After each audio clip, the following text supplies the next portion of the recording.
Hello friends. आज हम manager economics के नेक्स्ट पार्ट के ऊपर आए हैं। इसके बाद एक पार्ट और बनेगा जो कि डिसीजन मेकिंग के बेसिकली करेक्टरिस्टिक्स के ऊपर होगा, फिर ये यूनिट ख़त्म हो जाएगी। बस मैं आप सबको सबसे पहले तो सॉरी कहना चाहूँगा कि मैंने जो लास्ट वीडियो डाली थी और उस वीडियो के बीच में बहुत ज़्यादा गैप हो गया। अप्रोक्सीमेटली 134 डेज़ का गैप हो गया। ये बहुत ज़्यादा गैप होता है। तो एक्चुअली होता क्या है कि मैं अपने और काम में रहता है, जैसे ऑफिशियल वर्क होता है, अपने वर्क फ्रॉम होम भी रहता है, लेकिन उसके बाद कभी मन नहीं करता, कभी इधर चले गए कभी उधर चले गए, तो छोटे मोटे काम में ऊपर नीचे होता रहता है। कभी आलस आ गया, क्योंकि मेरा कभी भी ये पर्पस नहीं था कि मैं जो वीडियो डालूंगा वो कितने, स्पेशली इस एजुकेशन के ऊपर, कि मैं वीडियो डालूंगा तो कितने लोग मेरी व्यू करें या ना करें, मेरा कुछ ऐसा नहीं था। इससे पहले हमने 11th और 12th में इतने सारे नोट्स बनाए। मेरा बस यही था कि जब हम जिस चीज़ की पढ़ाई कर रहे हैं ना, एटलीस्ट तो हमें उस टाइम उसकी बहुत ज़्यादा अच्छी नॉलेज होती है जब हम पढ़ाई कर रहे होते हैं। मैं सपोज़ 11th की पढ़ाई कर रहा हूँ, तो मैं ग्रेजुएशन में पहुँच जाऊँगा तो मेरे से वो चीज़ टॉपिक पूछोगे तो शायद मैं इतना ढंग से नहीं बता पाऊँ। ठीक है, तो यही सब चीज़ें होती है। तो मेरे पास नोट्स पड़े, तो मेरे को ये था कि भाई अपनी मेमोरी भी सेव रहेगी, क्योंकि एक कॉपी में नोट्स रहते हैं और एक आप वीडियो के थ्रू अपनी चीज़ों को पढ़ते हो ना, तो उसमें ज़्यादा अच्छा समझ में आता है। बस यही था मेरा तरीका वीडियो बनाने का। उसके अलावा मेरा कुछ नहीं था कि भाई कितने व्यूज़ आए कितनी, अब लोग देख रहे हैं, कुछ लोग देख रहे हैं, कुछ लोग सपोर्ट भी कर रहे हैं, तो अच्छा लगता है इन चीज़ों में। बाकी कोई ऐसा नहीं है। मैं कोशिश करूँगा, भाई यही बोल सकता हूँ, कोशिश करूँगा कि मैं ज़्यादा से ज़्यादा वीडियो बनाऊँ, जल्द से जल्द बनाऊँ। बस आप लोग सपोर्ट करते रहो यार। अब कर रहे हो, क्योंकि अब ऐसा होता है ना, एक आलस होता है थोड़ा सा कि भाई अब 4 दिन बाद डाल देंगे, 4 दिन बाद डालेंगे, 5 दिन बाद डाल देंगे, फिर 7 दिन हो गए, फिर 8 दिन हो गए। लेकिन एक होता है मोटिवेशन फैक्टर। इसमें कुछ ऐसा नहीं है कि मुझे कुछ मिल रहा है, मुझे अभी कुछ भी नहीं मिल रहा। बस ये होता है कि लोग डालते हैं, कमेंट करते हैं कि भाई आप वीडियो डाल रहे हो, अच्छा कर रहे हो, जो भी है, कि लिमिटेड एडिशन बहुत लोगों ने कम डाली है वीडियो से रिलेटेड, आप डाल रहे हो, तो मतलब अच्छा लगता है। ऐसे थोड़ी सी मोटिवेशन फैक्टर बनता है। तो मैं आप सबका जिन जिन लोगों ने भी सपोर्ट किया ना मुझे, और नहीं भी किया तो भी मैं आपको शुक्रिया अदा करूँगा, क्योंकि आपने एटलीस्ट मेरे पे कमेंट तो किया। तो हम इस टॉपिक को स्टार्ट करते, ज़्यादा टाइम नहीं लेंगे और छोटे से छोटे सेंस में आप इसको ख़त्म करते हैं। इसके नेक्स्ट वीडियो मैं मोस्ट प्रोबेबली कल तक ला दूंगा। कोशिश मेरी पूरी है कि कल इसको मैं ख़त्म कर दूंगा यूनिट को। ठीक है, उसके बाद फिर आगे करेंगे, कोई और सब्जेक्ट ही देखते हैं इसका, या तो इसी में कंटिन्यू करेंगे। Managerial economics. देखो, मैनेजर इकोनॉमिक्स के डिफरेंट डिफरेंट फील्ड्स होते हैं जो कि लिंक होते हैं मैनेजर इकोनॉमिक्स से। अभी हमने इससे पहले मैनेजर इकोनॉमिक्स क्या है क्या नहीं है वो पढ़ चुके हैं हम, तो अब इसके प्रीवियस वीडियो देख सकते हो जो मैंने बनाई है। तो डिफरेंट फील्ड्स क्या होंगे मैनेजर इकोनॉमिक्स के अंदर? Micro, macro, operation research, decision making, statics and management, theory and accounting. अब बात करते हैं माइक्रो की। माइक्रो में आपको नाम से पता लग रहा होगा, आपने माइक्रो इकोनॉमिक्स पढ़ी थी। ये छोटे लेवल पे होता है, छोटे स्तर पे होता है, कंपनी के स्तर पे होता है। जैसे जिसके अंदर प्राइस थ्योरी के बारे में बात होती है, डिमांड के कंसेप्ट्स के बारे में बात होती है, थ्योरीज ऑफ मार्केट स्ट्रक्चर के बारे में बात होती है। मींस आपकी कंपनी और आपका मार्केट जहाँ पर आप सराउंडिंग में काम कर रहे हो, सिर्फ उसी लेवल पे बात होती है। ठीक है। अब इसके नीचे पढ़ते हैं, ये लिखा है application of theories in order to solve real world problems of enterprises या कंपनीज। जो कंपनी की या इंटरप्राइज की रियल वर्ल्ड प्रॉब्लम होती है उसको सोल्व करने के लिए हम जो चीज़ यूज़ करते हैं, जिस मेथड को यूज़ करते हैं, वो हमारा माइक्रो इकोनॉमिक्स के अंदर कवर हो जाता है। बात करते हैं हम मैक्रो इकोनॉमिक्स की। मैक्रो इकोनॉमिक्स में क्या आ गया अपना? फर्स्ट आ गया national income forecasting. National income, क्योंकि मैक्रो लेवल पे, मैक्रो मतलब कंट्री लेवल पे। Value input for forecasting the demand of specific products. Easy सी बात है। आप कोई चीज़ बना रहे हो, कैसे बना रहे हो? क्योंकि कंट्री को डिमांड है उस चीज़ की। ठीक है, आप डिमांड है कंट्री को, आप बना रहे हो प्रोडक्ट, आपको वो डिमांड के बारे में कैसे पता चल रहा है? वो नेशनल इनकम और ये अपने मैक्रो इकोनॉमिक्स है ना, वो सारा कवर करता है ये सब चीज़ें, कि आपकी जो कंट्री की डिमांड क्या चल रही, प्रोडक्ट की डिमांड क्या चल रही, नहीं चल रही। अभी इस सीज़न में जैसे आप देखते हो कि विंटर के अंदर वूलन के अंदर ईजी ज़्यादा फेमस हो जाता है, पूरा सीज़न बंद रहता है ईजी। जहाँ पर सर्दी ज़्यादा पड़ती है, वूलन कपड़े ज़्यादा यूज़ होते हैं, ईजी की डिमांड बढ़ेगी, अदरवाइज़ कम होगी। गर्मियों में तो कोई भी वूलन कपड़े नहीं पहनता, तो ईजी नहीं चलेगा। तो ये सब चीज़ें होती हैं। फिर बात करते हैं हम ऑपरेशन रिसर्च की। ऑपरेशन रिसर्च क्या है? Use to find out best of possibilities. जब आप काम करते हो ना, तो आप यही ढूंढते हो कि भाई एक ऐसा रास्ता हो जिससे हमें, आप सपोज करो कहीं जाना है आपको, आप यही तो देखोगे कि मेरा कम टाइम लगे, मुझे कम एफर्ट लगाना पड़े और मैं समय से पहुंच जाऊँ उस जगह पे। आप ऐसे ही तो रास्ता ढूंढोगे ना।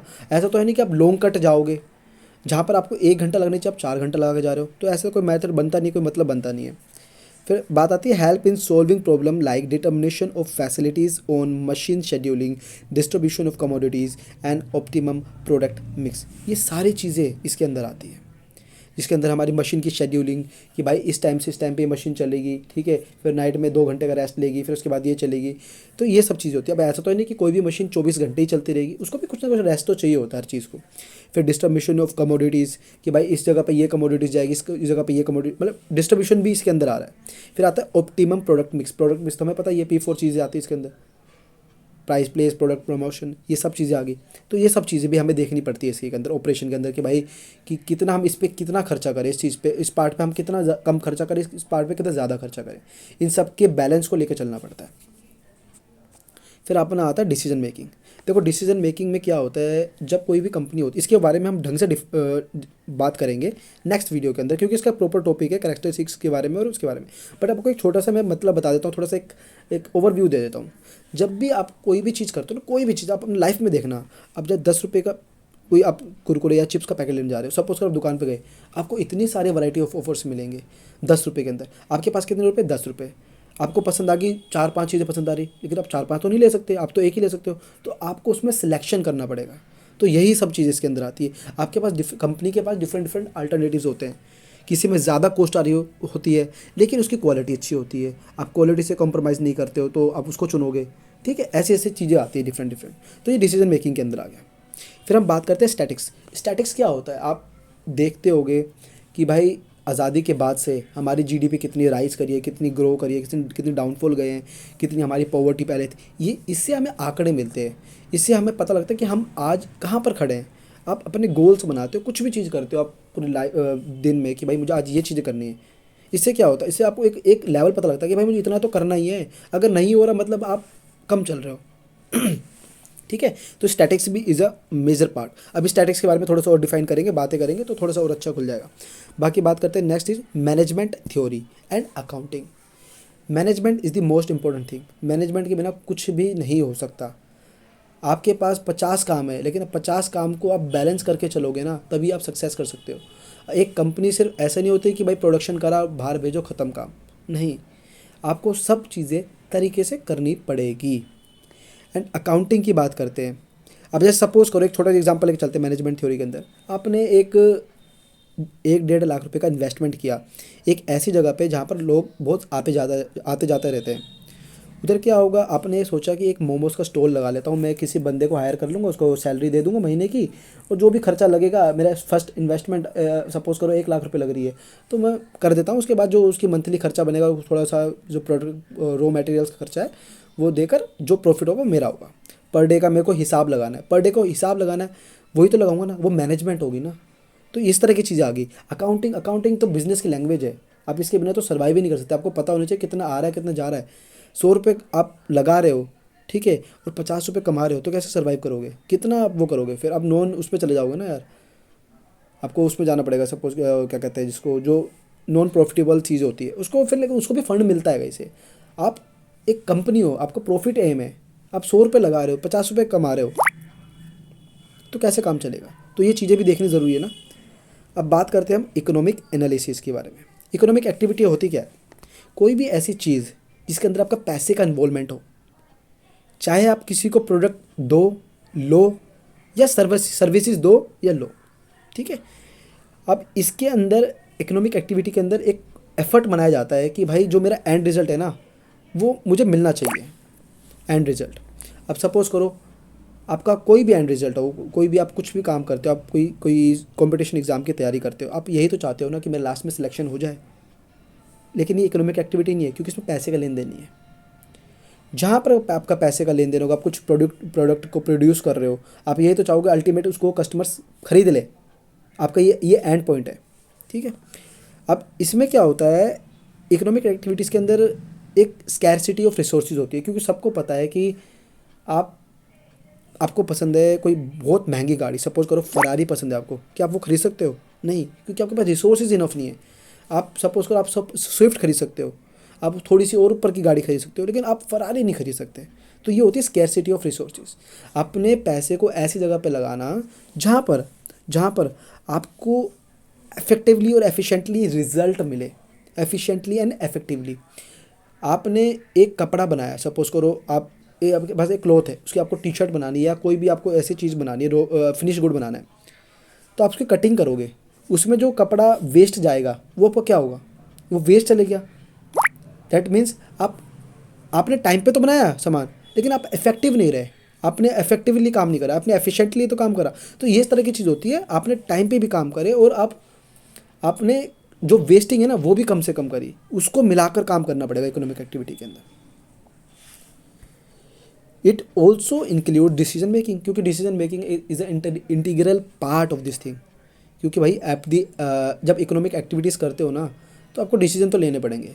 आपके पास बहुत सारे विकल्प आएंगे, अब उसमें से बेस्ट विकल्प आपको चुनना है जो आपकी कंपनी के लिए बेस्ट है, ठीक है, जो आपको इफेक्टिवली और एफिशिएंटली रिजल्ट दे, अब वही रिजल्ट चुनोगे। अब 5 रुपये में या तो आप किटकैट ले लो या मंच ले लो, वो तो आपके ऊपर है ना यार, 5 रुपये आपके हैं, आपको कौन सी ज़्यादा पसंद है। क्या पता आपको वैसे तो मंच पसंद है, लेकिन उस दिन आपको किटकैट खाने का मन कर गया, आपने किटकैट ले ली। तो कहने का मतलब ये है, आपको अल्टरनेटिव्स तो चुनने ही पड़ेंगे। अब इसके कुछ टूल्स एंड टेक्निक्स होते हैं, ठीक है, टूल्स एंड टेक्निक्स होते हैं इकोनॉमिक एनालिसिस के, जिसको हम बात करते हैं। फर्स्ट है हमारा माइक्रो एंड मैक्रो, जिसका मैं पढ़ा चुका हूँ अभी थोड़ा सा पहले, आप देखोगे तो पता लग जाएगा। फिर आता है आपका एक partial and general equilibrium analysis. Then आपका आता है static comparative and dynamic analysis. Then आता है आपका पॉजिटिव एंड नॉर्मेटिव एनालिसिस। तो हम बात करते हैं माइक्रो एंड मैक्रो तो हो गया, सॉरी पार्शियल एंड जनरल की बात करते हैं।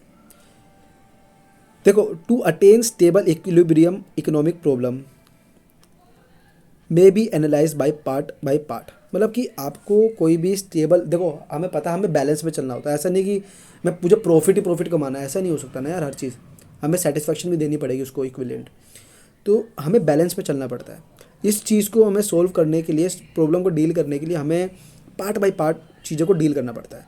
अब हम चाहें तो उसको 2 पार्ट्स में डिवाइड कर सकते हैं, एक हो गया हमारा पार्शियल, एक हो गया जर्नल। पार्शियल में हमारी अदर थिंग्स रिमेन सेम होती है और उसमें हमारी अदर थिंग रिमेन्स इक्वल होती है।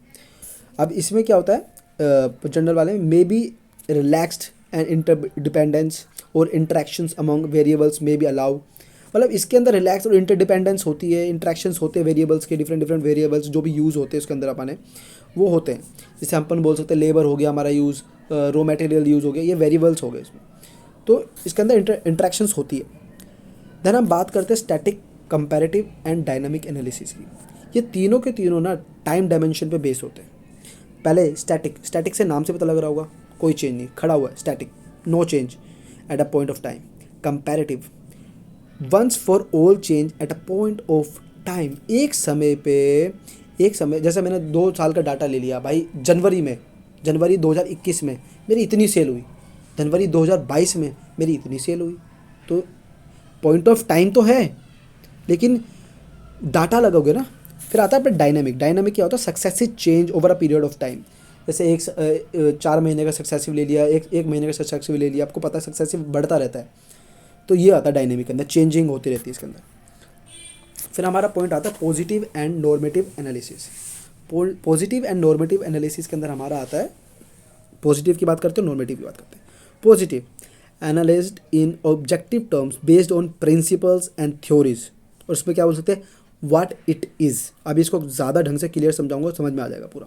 नॉर्मेटिव में क्या होगा, analysis based on value judgement, ये जजमेंट के बेस पे डील किया जाता है, और उसमें बोला जाता है व्हाट इट शुड बी, हम जजमेंट कर रहे हैं तो हम यही बोलते हैं ना ये हो सकता है, लेकिन इसके अंदर क्या है, प्रिंसिपल एंड थ्योरीज मेक है, तो ये है, हमें पता है हमको सामान को छोड़ेंगे तो ज़मीन पे गिरेगा क्योंकि ग्रेविटेशन है, ये थ्योरी बन रखी है, प्रिंसिपल है, सिद्धांत है। अब इसके अंदर एक एग्जांपल लेके चलते हैं। सपोज करो एक कंपनी है, बहुत बड़ी एंटरप्राइज है, तो हमने एक जजमेंट दिया कि भाई एक बड़ा जो मैनेजर है ना, उसकी सैलरी, मैं पॉजिटिव की बात कर रहा हूँ फर्स्ट, मैंने बोला जो अपना मैनेजर है ना, उसकी 15 टाइम्स सैलरी है एक सबसे कम जिसको हम पे करते हैं कंपनी के अंदर।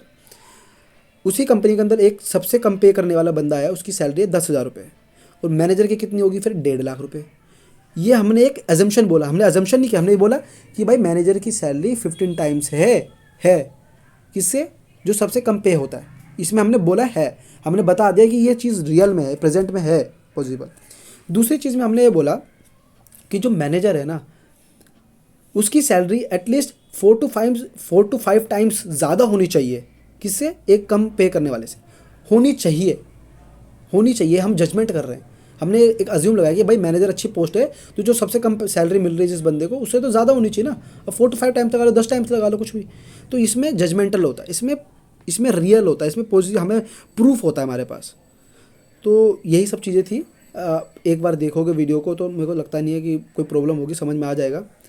बाकी बस यही है कि कल मैं इसकी ख़त्म कर दूंगा इस यूनिट को पूरा। डिसीजन मेकिंग के ऊपर छोटी सी वीडियो आई, ज़्यादा नहीं, मुझे लगता है 5 से 7 मिनट में निपट जाएगा। I hope you like this video, thank you very much. और मैं आपको सबको फिर बोलूँगा सॉरी कि वेट आपको इतना ज़्यादा करना पड़ा। वीडियो में मैंने थोड़ा ज़्यादा डिले किया, मैं कोशिश करूँगा उसको टाइम से टाइम लाते रहूँ। Thank you very much.